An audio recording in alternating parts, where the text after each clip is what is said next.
now call Deputy Barry Cowen. Thank you, Las Cathaoirleach.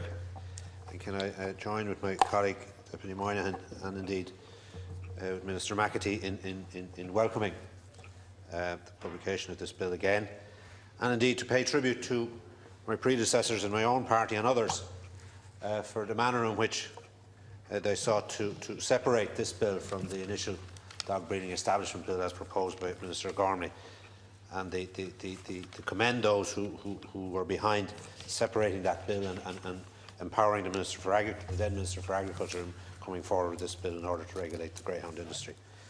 And that, by the way, is cast no dispersion on the dog breeding establishment bill itself, which sought to regulate an industry which was under much scrutiny by the general public, and it's only right and proper that the correct measures and welfare issues were put on a legislative and a legal standing in those areas too. And I think those who perpetrated themselves to be maintaining the right sort of standards are now being, are being proven correct in adhering to what was contained in that, despite the fact that all has been delayed until this bill came forward.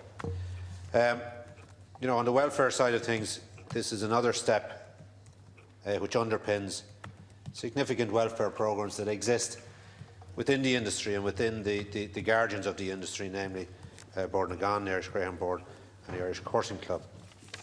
Greyhound welfare is indeed the business of everybody involved in the industry, whether it be the guy rearing a couple of pups or those who regulate or work in the industry. If we don't have welfare at the heart of everything that is done in the industry, and nobody will come to watch and participate in the industry and watch the racing, no tourists will come to the venues, and betting will obviously be impacted, and that being the case, the public purse is impacted greatly. The new legal standards now contained in this bill ensure that our leading role in this industry worldwide will be maintained and protected, and ensure that we have the legal structure to go after those who don't adhere to the standards that we aspire and that we have held and we aspire to maintain. And while there are very little and very few of those, to my knowledge, there is no doubt it is necessary to have this legal standing in place, so that anybody who doesn't maintain the standards required will be weeded out and held to account. As has been said by the Minister and indeed my colleague, the government support of €5.5 million with the Bookmakers Fund provides the funding and the basis for which the industry operates. For this level of support, 10,000 jobs are delivered. These are jobs which are mainly, as has been said, rurally based, and if they are lost, they will be lost forever, and people that have worked in them will never be able to transfer to other industries, as they wouldn't have the capacity to surpass the significant skill gap that would be necessary. The former minister, as I said, Brendan Smith, published this bill in 2010. And its purpose was to regulate the level of welfare in the greyhound industry and complement the dog breeding establishment bill. The approach taken differs in some areas to that bill, to the dog breeding establishment bill, having regard, as I said, to the distinctive nature and controls applying to the keeping of registered greyhounds. The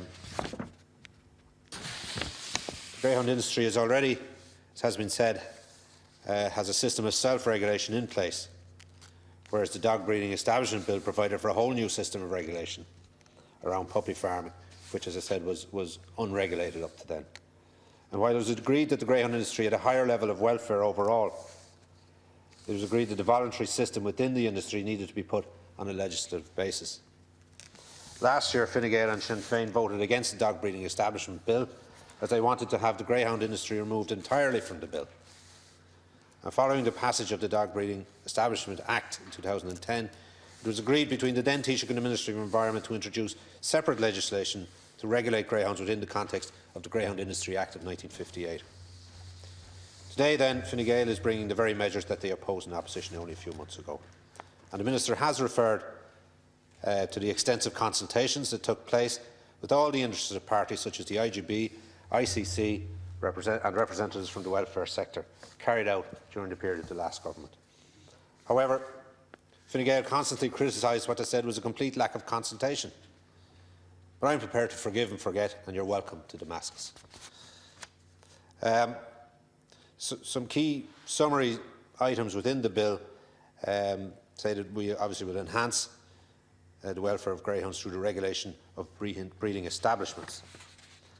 And the bill in all its parts looks at the welfare of the greyhounds themselves, the establishment of a road of breeding establishments, and the provision of welfare officers appointed from local authorities.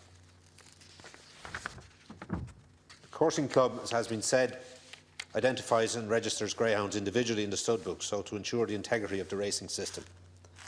The industry already has a system of self-regulation in place which can be readily adapted for welfare purposes, and which this bill uses as a starting point. Notwithstanding the provisions of the bill applying to greyhounds in the stud book, there is merit in the establishment of a register of breeding establishment. The premises which not less than 4 greyhound bitches are kept, each of which is more than 15 months old. The scope of the bill extends to all greyhounds in the racing and coursing industry, not only those found on a premises that are registered as a greyhound breeding establishment under the bill. We are confident that provisions of the welfare of greyhounds in this bill and the extensive powers given to welfare officers will result in a high standard of welfare for greyhounds. The bill provides for a period of up to 3 months from the commencement of the Act for greyhound breeding establishments to be registered.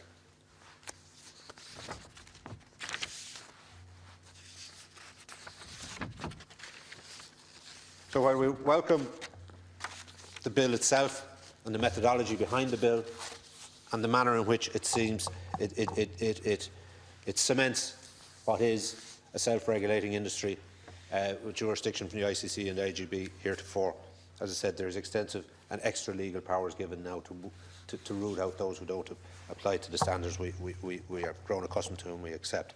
I want to move on to the whole area of the greyhound industry itself. As has been said by Deputy Moynihan, the fantastic input it has not only into rural life as by means of hobbies and augmenting small farms and so forth, but the huge impact and the huge industry it is and the huge employment it gives, as I said, in the region of 10,000 people employed directly and indirectly in the industry. The wage bill generated is estimated to be 207 million. The tax contribution from this employment, 21 million. Employment in the industry is spread widely across the country. The regional dispersion is reflected in the geographic spread of 17 tracts in the country and the ownership of greyhounds in every county. The race meetings generate significant levels of expenditure and economic activity every week in rural towns, where greyhound owners make a significant contribution to economic activity through the purchase of the various goods and services to maintain ownership. The industry generates activity and employment in rural areas which would not happen in the absence of this very important indigenous industry. Between 2002 and 2010, 18,200 meetings were held across the Republic and were attended by 10.25 million people. Funding of the industry has suffered during the downturn. The contribution from the Horse and Greyhound Fund has declined significantly, obviously, over the past 3 years. The contribution peaked at 15.3 million in 2008, but in 2010 had fallen by 22% from that peak to just under 12 million. And despite the significant decline of 1.7 million in funding, prize money grant structures were maintained in 2009, and it was only in 2010 that the prize money grant structure reflected the decline in funding which commenced in 2009. There was a further decline of 1.7 in funding from the Horse and Greyhound Fund in 2010. The prize money grant per race represents very good value given the economic contribution of the sector and the level of economic activity involved in getting greyhounds born, reared and trained and ready to race. In 2009, 21,300 greyhound races were held in Ireland. The average prize money grant was just 355 per race.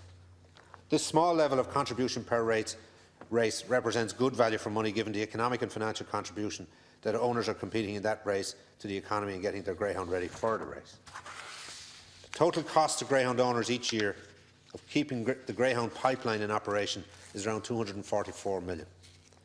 This is a significant amount of expenditure, and much of it is injected into local economies, as I said, supporting thousands of jobs.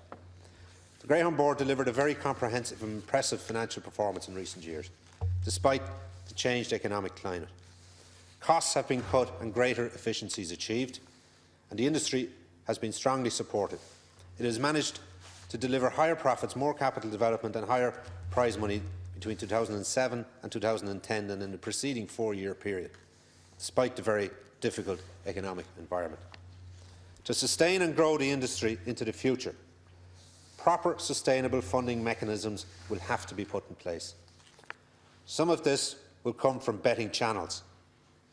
Without adequate and sustainable funding, the industry will struggle to sustain itself, and its current contribution to the economy will suffer, and its enormous potential will not be realised. The industry makes a significant economic impact across Ireland, and the potential is considerable. Ireland is regarded as a world-class player in dog breeding, and there has to be significant potential to exploit this much further. Greyhounds can become an even more significant export industry than has been the case, and it was significant, and then is the case, and it is significant. The Irish industry model can be transferred to other countries, and it is being sought to be developed, and it is being investigated, and I support the investigation of that. Deputy, 2 minutes remaining. The domestic tourism potential has to be significantly greater than is currently being realised. But I do want to make this point. The point that is being perpetrated by various factors, both within and outside the country, in relation to what investigations are taking place to exporting the model that we have, and the fantastic model that we have, that is sought by many others, and that is admired by many others throughout the world. The greyhound welfare sector of the industry, as I said earlier, is the business of the industry. It is the lifeblood of the industry. Without the right welfare systems being in place, without the right welfare systems being adhered to, that industry would not be the thriving industry that it is, or that it can be. And that being the case, who's to say that we can't seek to have the same mechanisms, the same standards, the same procedures in place in such countries that we seek to export that model to? And it's only then we would export that model. But it's only then that this industry will become a sustainable industry, and a self-sustainable industry, and an industry that will generate greater profits than we've seen heretofore, and greater profits against even against the backdrop that we have in this country as it stands. But you, as Minister, I would ask that you support all the efforts that are being made to seek to export the model that is the envy of many others. Because that model, were it to get into the right, were it to be sold to the right countries, to the right audiences, can be a huge net gain to this country's coffers, to this country's economic viability. And the potential that is there is huge. And I would hope that we don't hide behind some of the scaremongering that I've seen coming through my computer and my emails and so forth. I know that industry. I know it well. I grew up in it, and I grew up realising the potential it has. I grew up realising the impact it has in communities, the impact it has in rural communities, and the great social benefit it is to those communities. And I know now that it has the potential, as I said, to be exported. And nobody should stand in the way of you and your department and the Irish Coursing Club and the Irish Greyhound Board in exploring to the nth degree the potential that has. And it would be a shame if you were to be blocked by somebody who was throwing out these aspersions with no weight whatsoever behind it. Deputy, you have to conclude. And I would conclude by saying, don't let us down in that regard, and I would ask you to come back to the House with any progress that might exist in that area. And I commend you for, as I said earlier, for bringing forward the bill as was devised by the previous government. And I would ask all members of the House to support it, and I would ask all members of the House to take note of what is said.